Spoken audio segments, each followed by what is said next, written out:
लेते हैं राम मंदिर की। देखिए, राम मंदिर का जो मुद्दा है निधि, इस बार बड़ा अभी पिछले कई दिनों से चर्चा में बना हुआ है। कल की अगर बात करें तो हमने यहाँ पर बैठकर ही बताया था किस तरीके से जो बरामदगी है इस पूरे मामले को लेकर वो हुई है।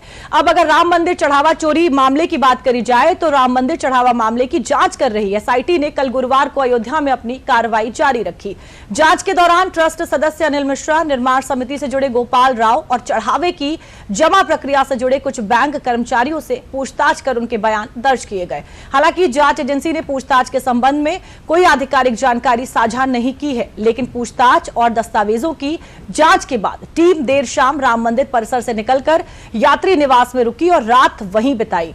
मामले ने अब एक नया और बड़ा मोड़ ले लिया है। एसआईटी राम जन्मभूमि तीर्थ क्षेत्र ट्रस्ट के पिछले 5 वर्षों के फंड का विस्तृत ऑडिट करने की तैयारी में है, क्योंकि शुरुआती जांच में वित्तीय अनियमितताओं की आशंका जताई गई है।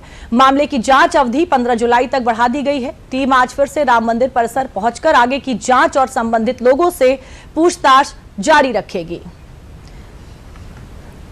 तो बता दें कि प्रदेश सरकार में मंत्री अनिल राजभर ने अयोध्या राम मंदिर के दान में कथित चोरी मामले को लेकर विपक्ष के आरोपों पर कहा कि विपक्ष ये नहीं चाह रहा कि ठीक से जांच हो और एक टारगेटेड माहौल बनाने का प्रयास करा जा रहा है।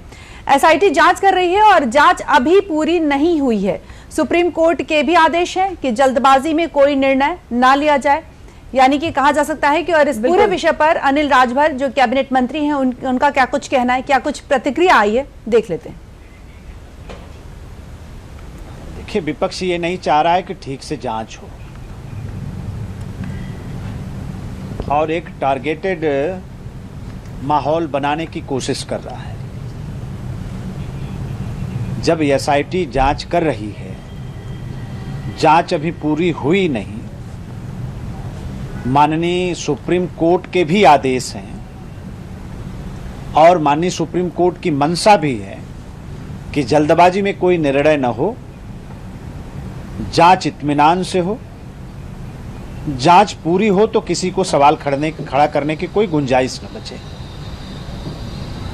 तो प्रतिपक्ष इतना व्याकुल है, कोई मुद्दा तो है नहीं प्रतिपक्ष के पास, और खास तौर पे समाजवादी पार्टी के पास, खास तौर पे समाजवादी पार्टी के नेता के पास। और दीप्ति, इस विषय पर अधिक जानकारी ले लेते हैं। हमारे साथ जुड़े हैं विकास सिंह जी। विकास, स्वागत है आपका। विकास, बताएं कि जिस तरह से एसआईटी एक नए मोड़ पर पहुंच चुकी है जांच के, और जो पदाधिकारी हैं उनसे भी लगातार पूछताछ की जा रही है, तो अब तक जो जांच है वो उसका कितना कुछ खुलासा हो चुका है? देखिए, जांच जो हुई है, अभी एसआईटी ने अपनी प्रारंभिक रिपोर्ट दाखिल की थी और इसके बाद कल अयोध्या एक बार फिर से पहुंची थी। उसे 15 दिन का समय दिया गया था। एक बार फिर से 15 जुलाई को अपनी वो फाइनल रिपोर्ट सबमिट करेगी और कल से जो उसने जांच चालू की है, उसने तमाम लोगों से बातचीत की है और आज भी उसकी यह पूछताछ जारी रहेगी। माना यह जा रहा है कि ट्रस्ट के जो पिछले 5 साल के रिकॉर्ड हैं, उन सभी रिकॉर्डों को खंगालेगी, आय व्यय का ब्यौरा देखेगी, कितना दान प्राप्त हुआ, कितना चंदा हुआ, कितनी जमीन की खरीद हुई, ये सारी चीजें पिछले 5 सालों की एसआईटी देखेगी। 5 साल का ऑडिट पूरा देखेगी और उस मामले से जुड़े अन्य लोगों से भी पूछताछ कर सकती है। जैसे जिन लोगों ने जमीन बेचा है उन बिचौलियों से भी बात कर सकती है, उन लोगों से भी बातचीत कर सकती है।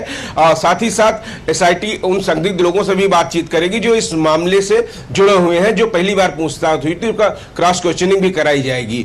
चूंकि इस मामले पर अयोध्या पुलिस भी जांच कर रही है आपराधिक मामलों पर, और उसने अविनाश को पुलिस रिमांड पर आज लिया है और उसको लेकर सुबह कारागार से पुलिस लाइन गई थी और उससे पूछताछ की जा रही है। चूंकि अविनाश के पास से ही सबसे ज्यादा रकम मिली थी, तकरीबन 20 लाख से ज्यादा का कैश उसके पास मिला था, 1000 से ज्यादा डॉलर मिले थे उसके पास से।